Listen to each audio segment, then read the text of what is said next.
The holidays are just around the corner, and if you're feeling some mixed emotions of excitement and dread, I know the feeling. Sometimes you just have to think about what matters most to you and keep focused on the things that bring you joy.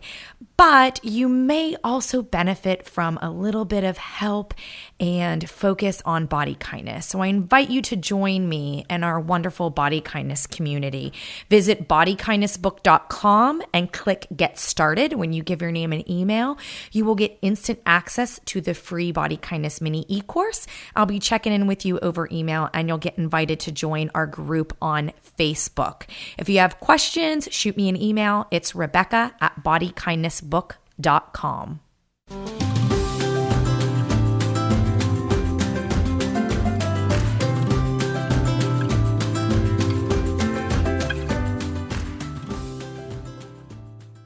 Now my reproductive endocrinologist says that my body basically didn't have a chance to go through puberty fully. So while I did develop breast and I did, go through female changes, I didn't necessarily establish a cycle that was on its own, that was just naturally regulated. It was always manipulated artificially with the pill. And so when I officially took myself off the pill, right when I got married, because we just, we weren't trying for a family right away, but we were open to the idea. And then, 4.5 years later, I'm still sitting here without a regular cycle. So it's just, there is a connection, although it's not, my doctor can't say it's based on this research. She just says most likely my diagnosis is hypogonadic hypotropism is caused because secondary amenorrhea from they call it the stent in childhood with anorexia. That was Liz Shaw. She is the co-author of the new book, Fertility Foods Cookbook. She is also a registered dietitian, nutritionist, and she's the featured guest in this week's Body Betrayal Story, which is all about struggling with your body and feeling betrayed multiple times in your life. So we focus on her infertility story, and it's preceded by her battle with anorexia. And I'm really looking forward to sharing this story with you. And it really speaks for itself. She has a lot of really important insights.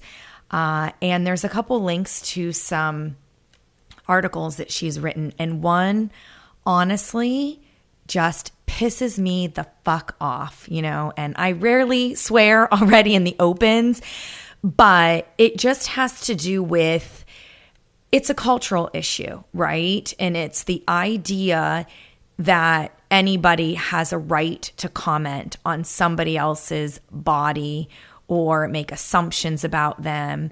And this article that she shares is how she was basically felt fat shamed when people noticed her weight gain that was really an essential part of her eating disorder recovery and her fertility. She's trying to get her body to work and heal, right, from the inside out. And, she tells this story in this wonderful personal essay about how someone comes up to her and is like, congratulations, you're pregnant, and it's just insert foot in mouth. But in all honesty, what this boils down to is the idea that we believe that other people's bodies are up for comment and judgment and assumption. And the reality of it is all bodies are good, no matter what. And as you know from listening to this podcast, we have a significant knowledge deficit and an emotion deficit when it comes to accepting and embracing and advocating for the existence of people, no matter what they look like, and no matter what is going on in their world. We're all humans. So, I have a particular growl around her experience there. And, lots of people lots and lots of people struggle with fertility issues. I share a little bit of a personal experience in my life, but if you really want to connect to the power of community and support resilience when it comes to fertility issues, you've got to connect with Liz and her amazing community she has at Bumps to Baby. So all those links are in there. We talk about all that in the show, and I really hope you've been enjoying our series and feeling that sense of hope and strength that is so needed for resilience. Because like I said before, we all experience feelings of body betrayal in many, many different ways.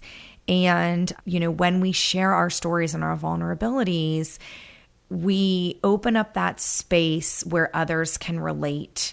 And even if somebody's in the middle of their story, they don't have that happy ending, that beautiful bow that just puts that package together. Even if they're not there yet, you can still feel the resilience in their words and also the struggle. We often tend to avoid talking about the messy stuff. And Liz especially, and all my podcast guests in this series, I feel, have really risen to the challenge of these body letters and have really opened themselves up to talk about real struggle and feelings. And, with that is how we can connect to one another and create value and meaning and purpose through our difficulty, which just builds us strength to face what we have to face and keep moving forward. Dear body, wow, I can't believe this is the first time we are actually having a conversation. I feel like for the last 30 years, we've played a coy game, neither of us willing to admit to it. But I think it's time we clear the air. When I go back and think about the first run-in we had, I was 13 when you first betrayed me, or you. I was a young woman who had just hit puberty, and I succumbed to society's version of thin. I thought I could outsmart you, that my sneaky math skills and calorie calculations would conquer you, and that I could take all the power. But now, 17 years later, I can see you won, and that I never really stood a chance anyway. I remember my mom asking, "Do you ever want to have kids, Elizabeth?" as we sat at the dining room table after I was diagnosed with anorexia. You were there too, don't you remember? You were, after all, a key player in the game I'd been playing. You rooted me on, thanked me, even as I finished the bagel with thick, chunky peanut butter and washed it down with a glass of milk. You told me to be strong, asked me to try harder, and I did. So I thought we had called a truce. Flash forward to my adult life and the last 4.5 years of heartache and pain. How could I have known my defiance of you as a child would linger on, even now? That you'd punish me with the cruelest of penalties and hold my unborn children as ransom. I don't want to fight anymore over the torture I put you through in the past. At first, I thought it was another one of our games, that you'd make me wait for 6 months, then 9, then a year, and magically you'd surrender. We'd become friends, perhaps for the first time, and my life would begin as I always imagined in my fairy tale. But I'm still waiting, and it's nearing 50 months. If I am being honest, I turned on you again too. With each prick, poke, and prod over my ART cycles, I cursed you. How could you betray me so deeply, causing such physical, emotional, and financial pain? How could you take away my figure, leaving me with an empty womb and a 35-pound care package without a second thought? I kept fighting and hating you until I began to realize that maybe it's not you after all. Maybe it's me. Maybe it's the voice in my head that says, "You're not good enough, credible enough, pretty enough, fit enough, enough," that needs to be quieted so it can actually hear what you need. Maybe you need to hear, like we all do, you are enough, and you are. I'm sorry I hurt you. I'm sorry I blamed you. I'm sorry I didn't trust you. But I need you now more than ever so we can begin to heal. Deep down, I know we are on the road to a beautiful friendship that will guide us to a new chapter. But I also know it will take time. I'm trying to be patient, believe me. But if we can agree and call a truce once and for all, I promise forever and always, you will be enough. like you always were. Love you always, Liz. Thank you so much for sharing that letter and for being so open to sharing with listeners what you've gone through in your relationship with your body, which sounds like for a really long time. And to me, it sounds like there were two different difficulties that you feel are related. So at 13, puberty, you end up developing an eating disorder, and then as an adult, struggling with fertility issues. Is that accurate? Yes, yeah, it's very accurate. So take me back to the beginning. Let's kind of start with the younger version of yourself. And let's talk a little bit about what you went through then and how you feel about it now. So when I was 13, I was going through a lot emotionally with school changes. I had been asked to leave a particular school. I've always gone to a private school growing up, and there was some issues on the back end. I was never in detention or anything like that. So it was completely out of my control. It was a political issue between my parents and the pastor. And so when I was asked to leave, it was at my 8th grade year, the last year of the last 7 years I'd spent with the same 28 kids. So it was really emotional for me. And when I went to the new school, I made friends very quickly. I just never was shy, but something still, that lack of control, not being able to have a say in that situation. When graduation time rolled around, there was that pivotal point when a kid in school turned around and told me I was fat and had a pig nose, and I was already having so much emotional distress during that time that I just decided, well, what can I control? I went home and I stopped eating. And I was very militant with my calorie calculations, and in less than 2 months, I had lost 30 pounds.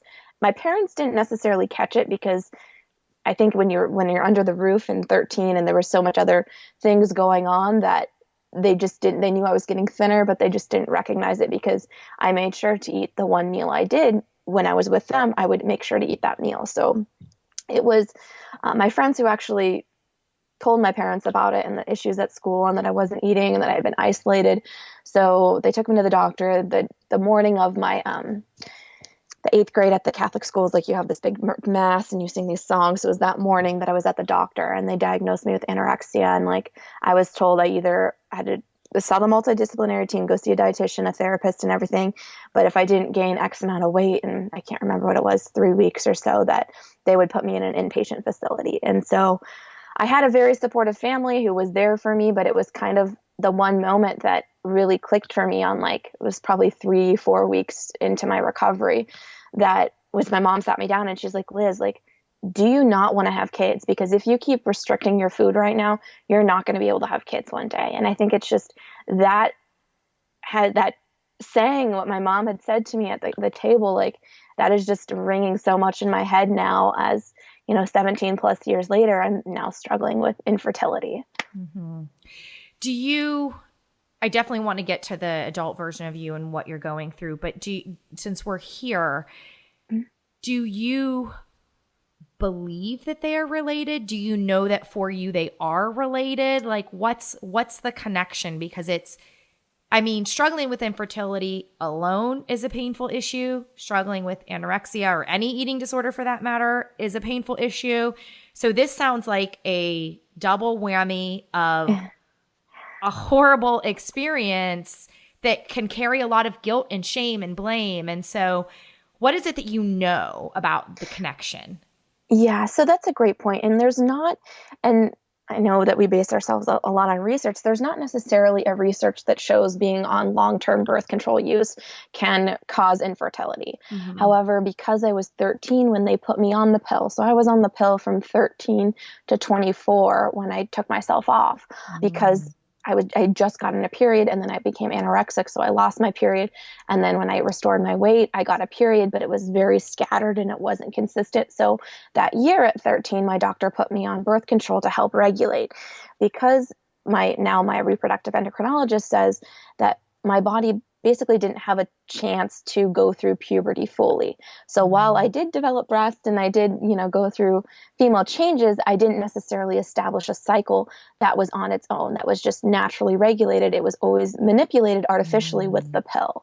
And so when I officially took myself off the pill, right when I got married, because we just, we weren't trying for a family right away, but we were open to the idea. And then, 4.5 years later, I'm still sitting here without a regular cycle. So it's just, there is a connection, although it's not, my doctor can't say like it's based on this research. She just says like, most likely my diagnosis is hypogonadic hypotropism is caused because secondary amenorrhea from they call it the stent in childhood with anorexia. I'm using air quotes with that because that's exactly what they said. And I requested all of my medical documents. I mean, I'm such a nerd, but I wanted to know like what exactly was in all of this information. Yeah. Yeah. And from what I am aware of, and like, I think the belief was that if you put someone on the pill who isn't getting their period, if they have an eating disorder, that there was some belief that it would help protect bone health, which I believe has been debunked. And basically, there's no benefit.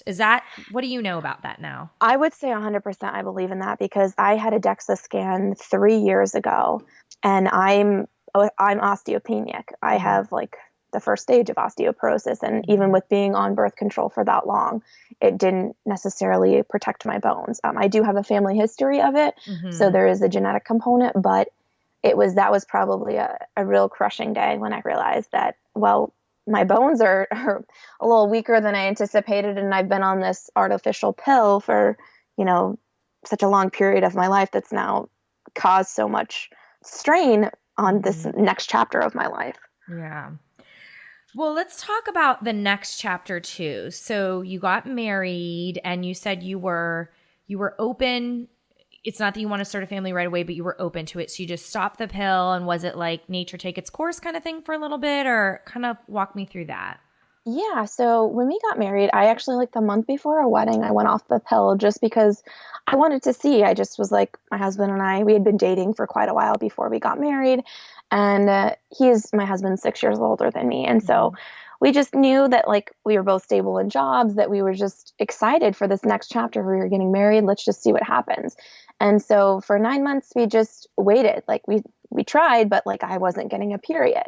And so finally, after 9 months, I was talking with my sister-in-law, who's a nurse practitioner, and she's like, you know what? I would go in now, Liz, like go see a doctor. Because she had told me to wait 6 months, and just it would take a little while for my body to regulate. And then when it wasn't, I went and saw my OBGYN. They ran some tests, and one of the big tests they always run is called an AMH to check your ovarian reserve. And I remember just bawling in the office, and he was like, I have to send you to a specialist. But the good news is that you have plenty of eggs. They just won't come out. So I guess that was like the silver lining of that day, is that I knew I could have a baby one day. It just was a matter of getting those eggs out of my body.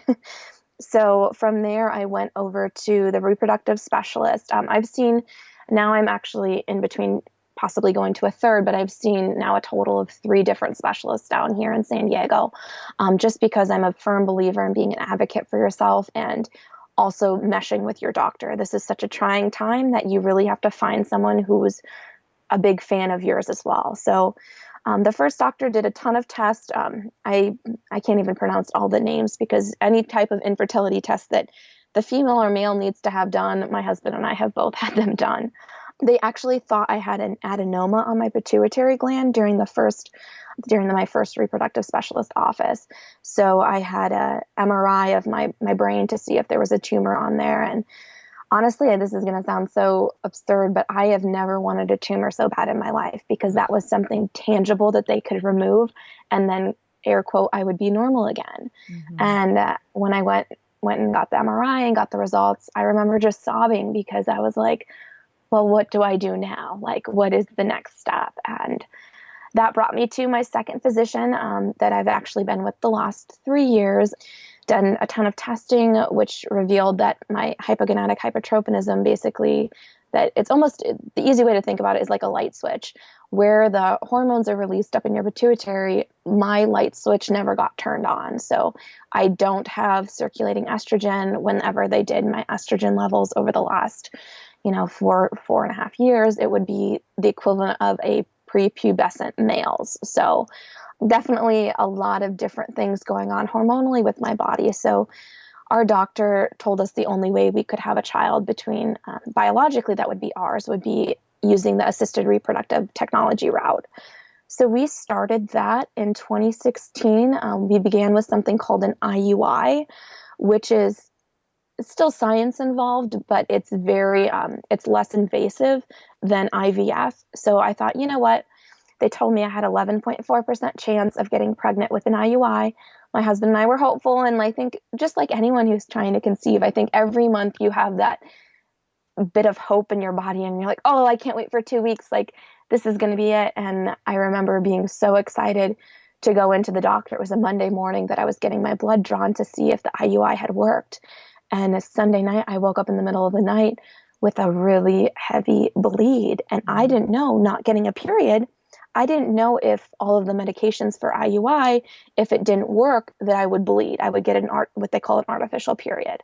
And I started bleeding in the middle of the night. So I didn't know. I didn't know if I was miscarrying. I didn't know what it was. And I called my sister-in-law and she's like, Liz, you got a period. Like, it didn't work.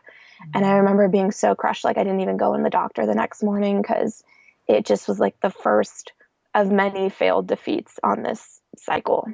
It's so heartbreaking because you obviously really want to be a mom because you're putting your body through this. And I think, I mean, a lot of people struggle with infertility. What are some of the stats that you could share?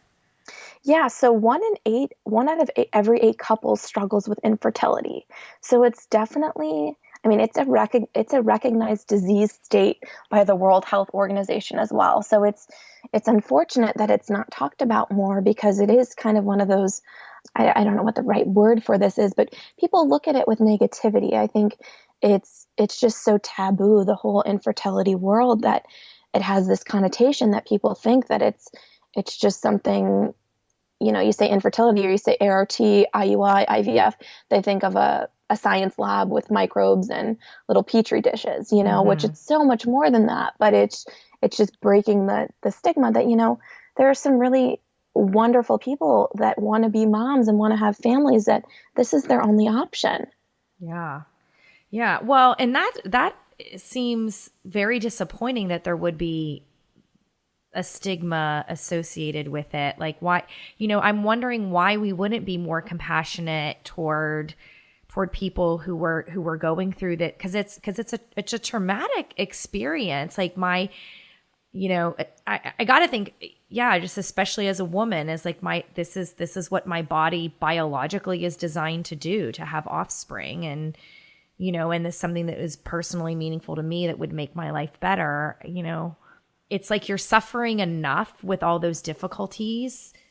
Additional judgment and shaming from others is not going to be helpful.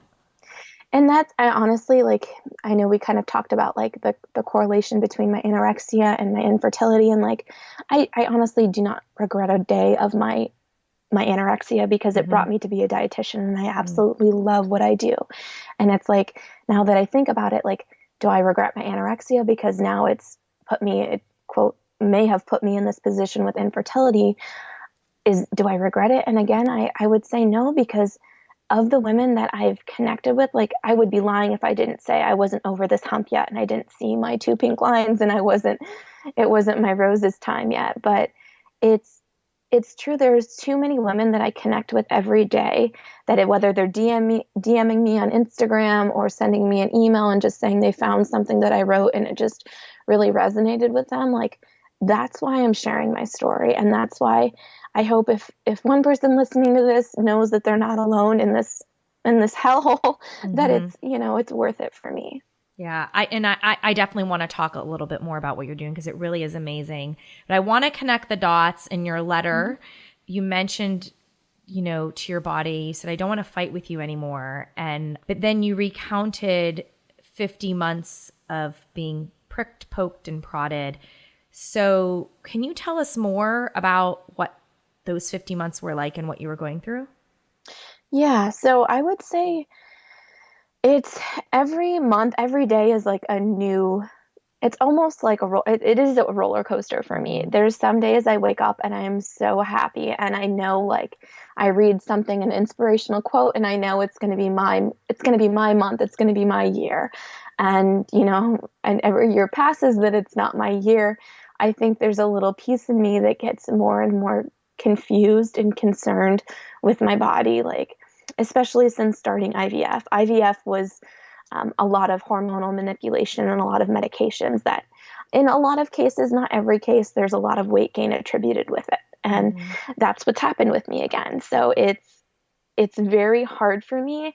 And this is something that I struggle with daily still, is waking up and seeing this person in the mirror that I'm still not used to seeing. And there's nothing to show for it. My husband said something to me the other day, and it's hard to say this, but I want to say it because I know that there are women out there who still are confused and just don't know how to put the dots together. And I'm not, I mean, as much as I want a truce with my body, I'm Mm-hmm. still uncomfortable in my current body. And it's like, my husband said, "Are you excited to go see your friends? It's been seeing in a couple weeks." And I said, I'm so excited to see them, but so many of my friends are pregnant right now. So they have the quote excuse to be, Mm-hmm. they have this joyous in their body to feel so great about it. And I said, and here I am showing up again with just extra weight because a failed cycle happened again. And it's very hard, but it's real. So I want people to know that this is just part of the cycle. And like,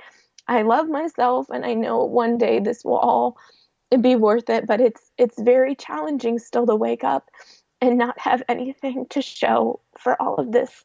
Yeah, I hear you.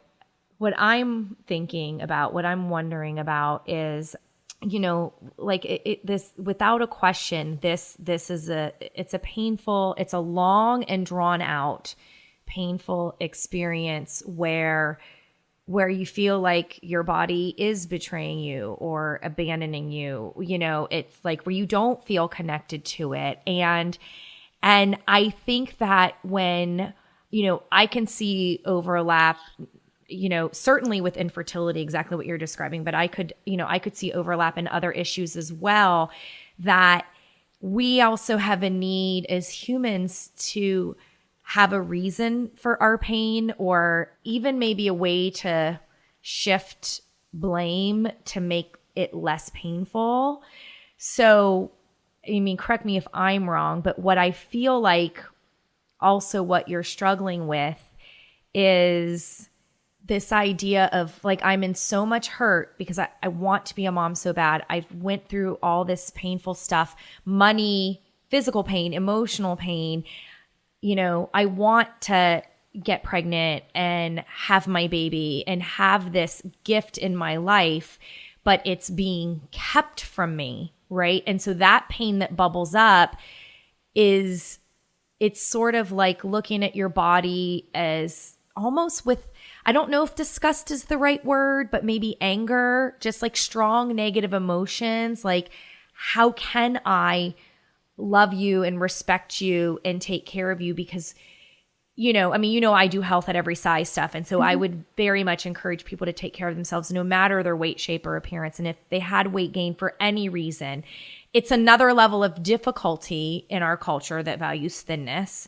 But I would try to nudge people to love and respect that current version of themselves. But when you see that, it's not just embrace who you are. It's embrace who you are in this thing that you lost and can't have. So it's extra hard. What do you think of that? Yeah, and that's actually a very well synopsis of what my therapist and I have been working on. I do go to therapy. I think it's really important, especially because of my past history with disordered eating, and I Mm-hmm. definitely know where I am, but I know how much emotional things that this entire disease process has brought up. And like you said, like it's the betrayal. It's feeling like, hey, I got rid of all my quote, society's version of thin clothes, and I got myself into clothes that I feel good in again. But it's like, it's just, it's kind of like this catch 22 with my body. Like, I'm so trying to honor you and I'm trying to embrace you. And I can't tell you how many times in some of my lowest of days I pulled out Body Kindness to read because I'm just like, I need something to ground me and remind me that, hey, this is okay. Like, you are still beautiful.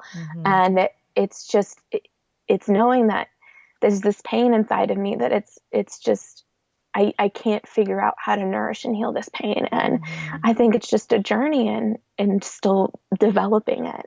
Yeah. And no, that's good. I'm glad you shared about therapy because it's so important that we get the help that we really need and also reduce shame and stigma around, working with a helping professional, treating our mental health as serious as our physical health. And it is really important.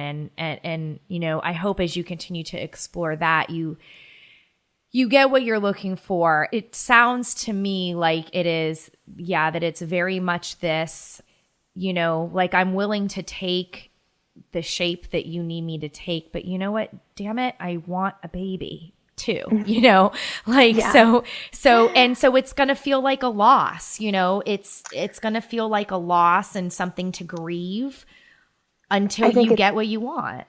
Yeah, and the fact that you said loss is, I actually just read a letter this week for Parents Magazine.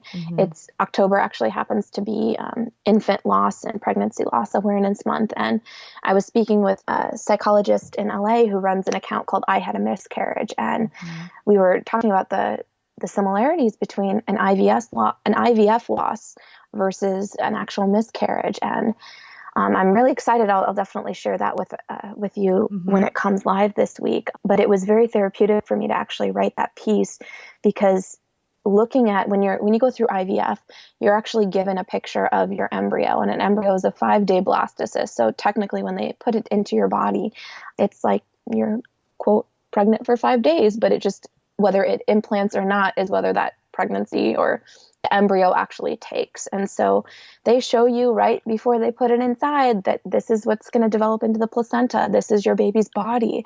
And you can physically see it. And I think having that vivid memory in my head, it was what makes it harder and harder to get through this loss, especially because the last cycle we went through was our last frozen embryo. So we're back at square one again. So how many cycles have you been through? How many total embryos? Yeah, so it's kind of ironic too, I'm 29 years old, and most 29-year-olds who are very healthy, active, everything else, they should have at least 10 to 12 embryos make it past the 5-day period when you have your retrieval.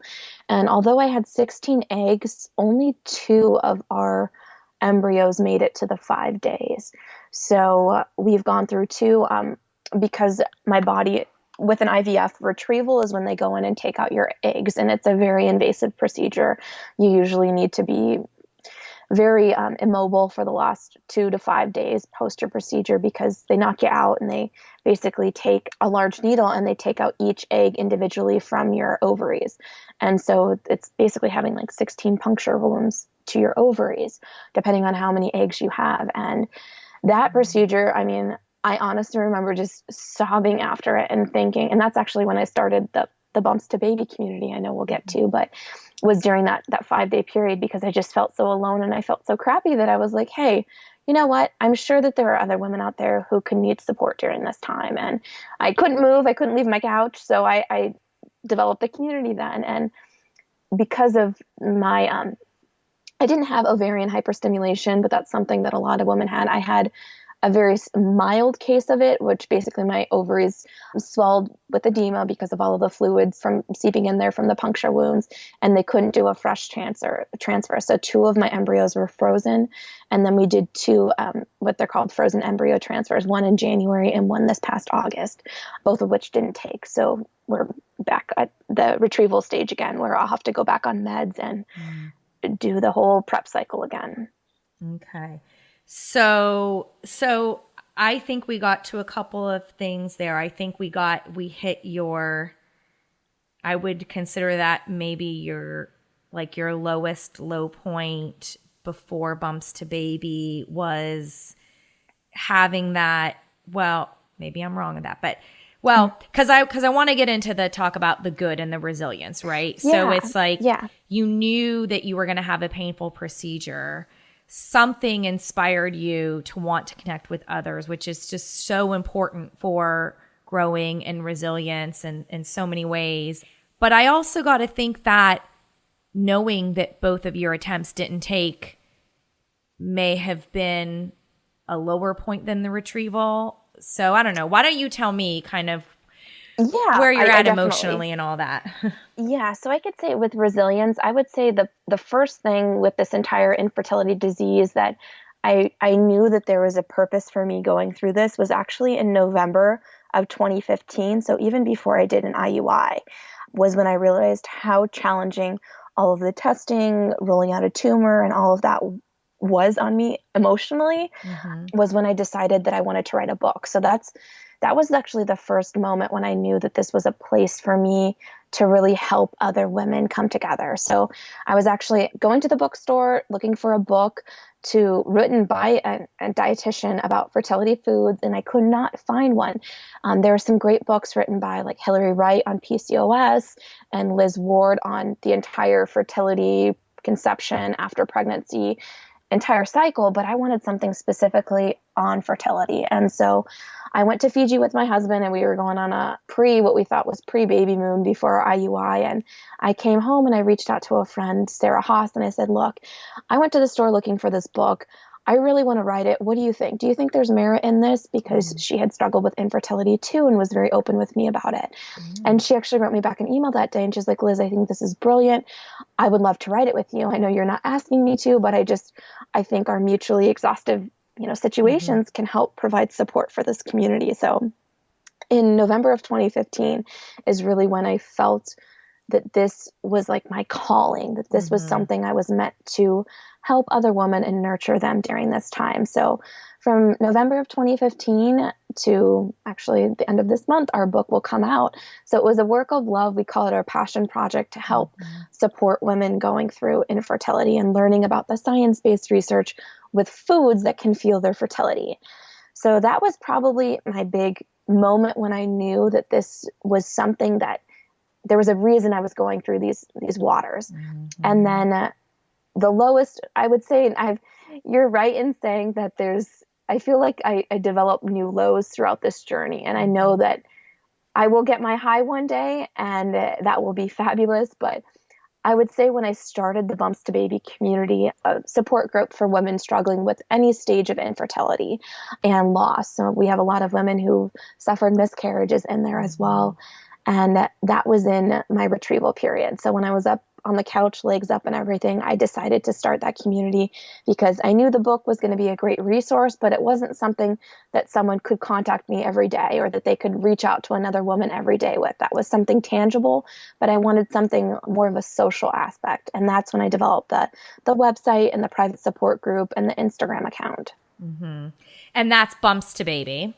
Yep, Bumps to Baby. And I would say, honestly, Rebecca, that's been the biggest support system for me. I mean, selfishly, that community has helped me. And I always tell the women in there that they have no idea how much they're texting me at 10 o'clock at night. Hey, I don't know exactly where my progesterone shot is supposed to go. Like, can you help me out? And just knowing that I'm a resource for them and that I can be here has been so therapeutic for me.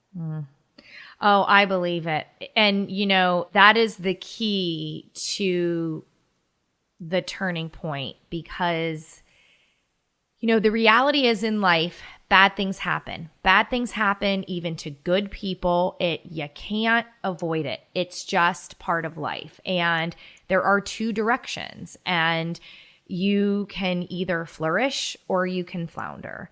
And those who flourish are able to build resilience, and they build resilience because they find meaning in their suffering. And I think that's exactly what you did when you contacted Sarah about the book, when you started Bumps to Baby, and now, if I could pull from Body Kindness, everybody's spiraling up in this little group of yours, right? Like you get a reward and personal meaning out of being able to help all these other people. And that then energizes you for what you need to do for your self-care, because your work ain't done. You made it clear that like you're getting ready to get back in it and go again, right? So you also need energy and love and hope and support from others. And that's honestly, last week was I had a really rough Thursday. I don't know what it was, but it was very challenging for me, and I sat down to blog about it and I just couldn't get my thoughts out. And I was talking with a friend who I was supposed to go hiking with last week, and I couldn't do it. And she was like, Liz, like, do you know that the only reason I got through the first 4 months of my IVF and my pregnancy was because of you? And I just stopped in my tracks and I was like, what? Like, she goes, you were the only person who knew what I was going through. And every day when you text me back within 2 minutes, I felt like I wasn't alone. And I want you to know, like, even though I'm on the other side of this, like, I'm here just like you were there for me. So don't forget about that. And that just gave me goosebumps. It gave me a high, that spiral up high that you talk about. And it was so true, because I know I need support. I know that I love supporting others, but this is gearing up for another hard time for me. And it's so lovely to know that there's so many cheerleaders in this group, you know? Mm-hmm. It's also a lot of responsibility, though. Like I feel like I don't want to ask, but I have to. So I'm going to ask, how hard is it for you when you find out that someone in your community gets pregnant because that's what you want and you don't have it? That has to be hard. That's a great question. And actually, I just wrote a blog post actually to all my moms and mamas to be. Mm-hmm. And it was one of those things that I had, and this is going to sound crazy, but in less than 7 days, I had 14 close friends email me or text me that they were pregnant. Mm. And granted, I help run this community, it's not absurd, but it was really like, holy, there was at least 5 of them who weren't trying, or like they weren't actively in an IVF or anything like that. It just happened. And I was so taken back. And I was crying when my husband came home and he was like, Liz, what's wrong? I said, I'm so upset because the first part of their text message or their email to me was, I'm so sorry to tell you this. And I was like, why are they sorry? Like, I get that, like, you hurt for me too, but like, the reason I came out about this was to build community, not to be like in the closet and like something taboo that, you know, I can't be happy for you, and that you're not telling me about your cravings or your morning sickness because you just don't want to offend me. And, you know, I can't speak for everyone in the infertility community, but I wanted my friends and my followers to know that I'm here. Like, I love hearing about what you're craving. I love hearing about, you know, that I don't love that you're sick, but I love hearing about your process, you know, and the second that you treat me like an outsider and that I'm this fragile little China doll, like, I'm going to break like a China doll. Mm-hmm. And that was and it was a really well received post, because I think my mama friends read it and they realized, hey, like, she still lives, like, she still cares about us. She cares about our process.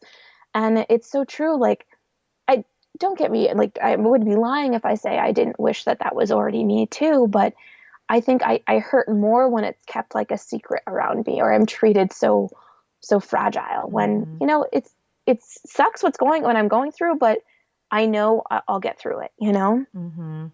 Yeah. And in the whole series of interviews I'm doing around resilience, and, you know, with these body letters of interviews, that thread has been consistent, right? Like, mm-hmm.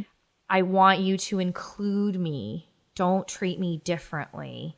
And with you, it makes me feel like what you're saying is, I have hope for myself in other people's joys and experiences and emotions. And I need hope. So please share and please include me. Yeah, no, absolutely. Yeah.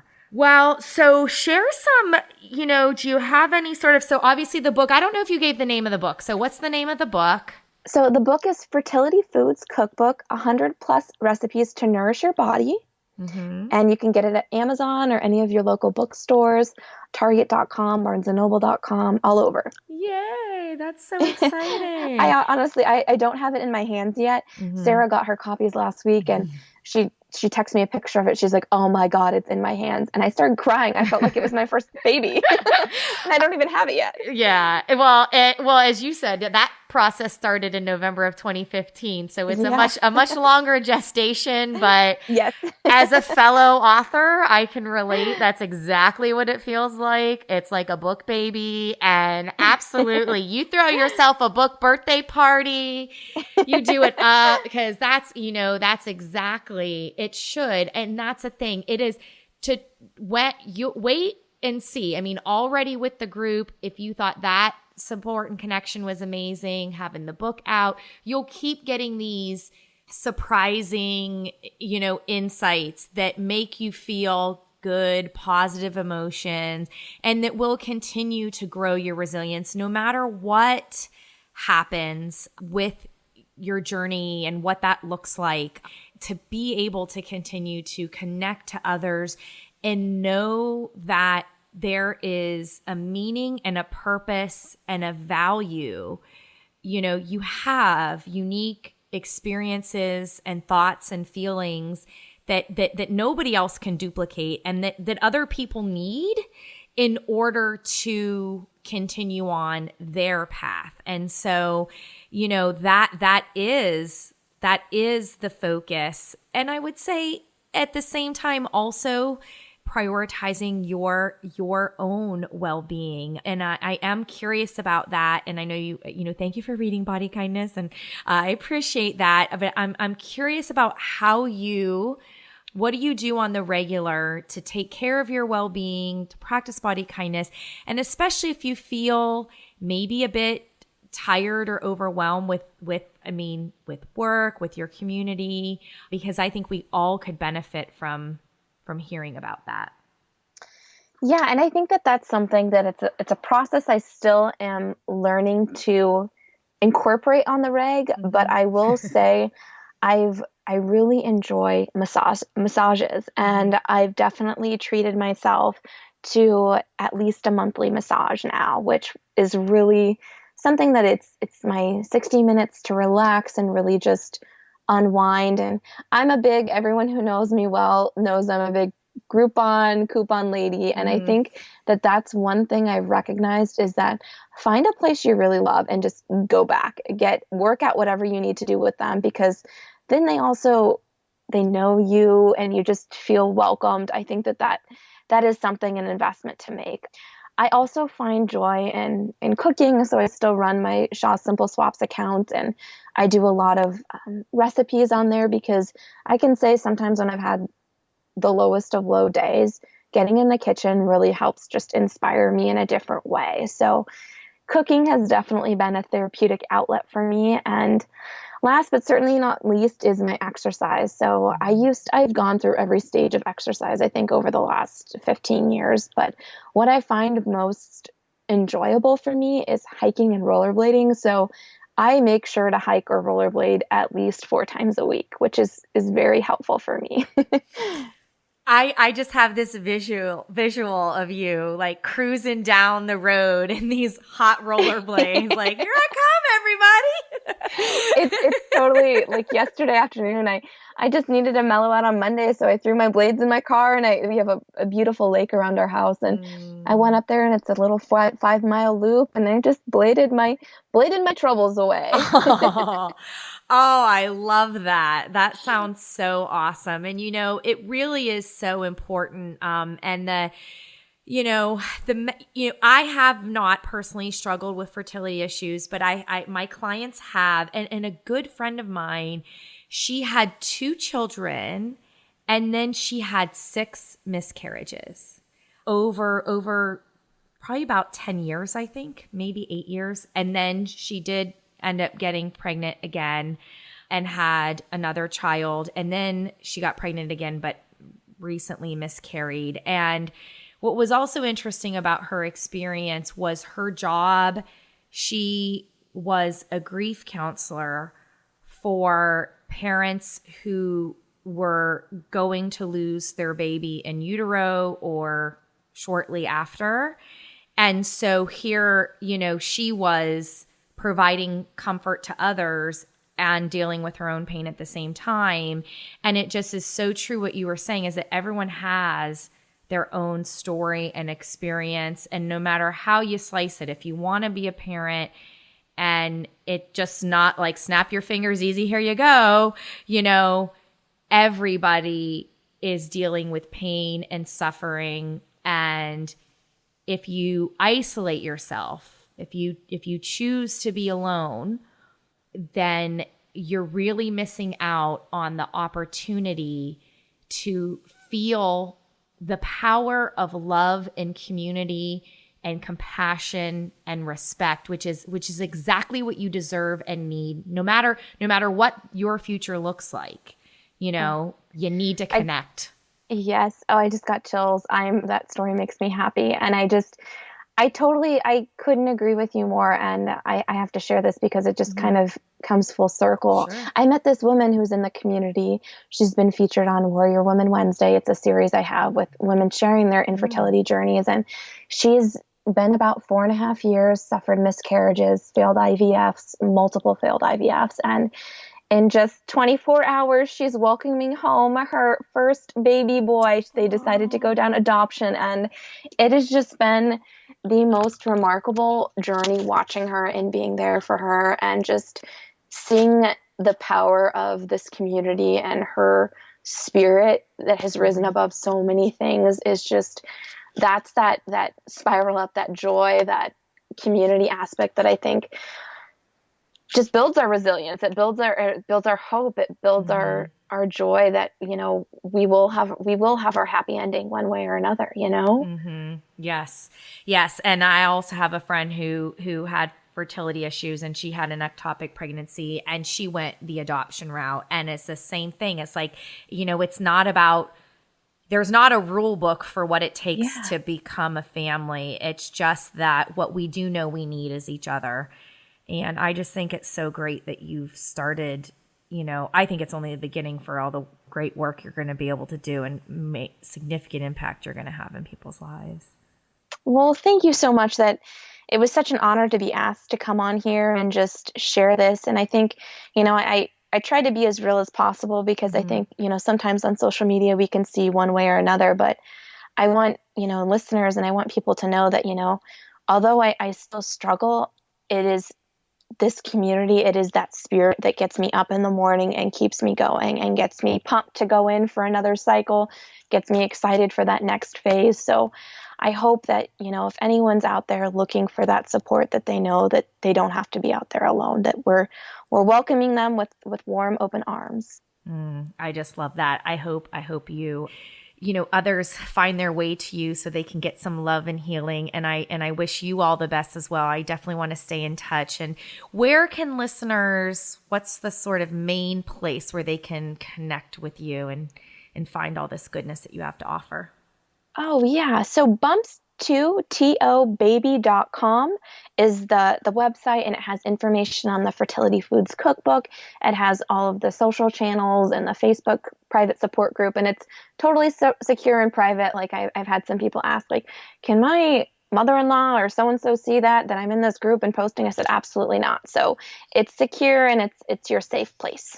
Oh, that's awesome. Well, thank you so much for coming on and talking with me today. Thank you so much, Rebecca, for having me. I think this selfishly, again, has helped me in more ways than you know.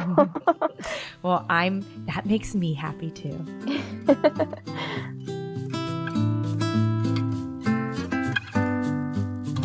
And that's the episode. If you have your own body betrayal story, I'd love to hear it. Please shoot me an email at rebecca@bodykindnessbook.com. That's REBECCA @bodykindnessbook.com.